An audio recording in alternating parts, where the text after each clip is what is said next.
I'm Jaydon Allen. I am a maintenance supervisor at Stonegate Communities.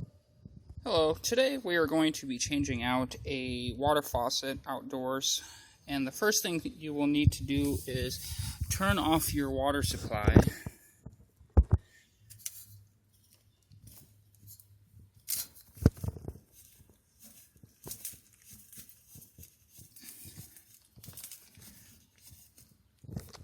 You will need to remove these two bolts or screws right here, as well as cut a hole in the bottom of the fitting so that you can get your hand up in here and find there's a little nut.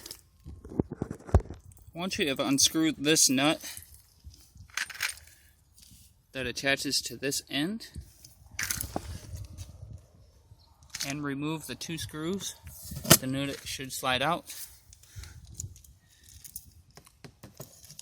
And then the new one should slide right in.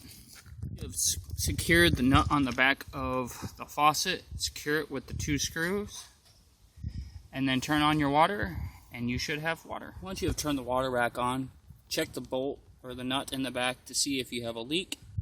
If no leaks, go ahead and check your water, see if it comes out, and you got water.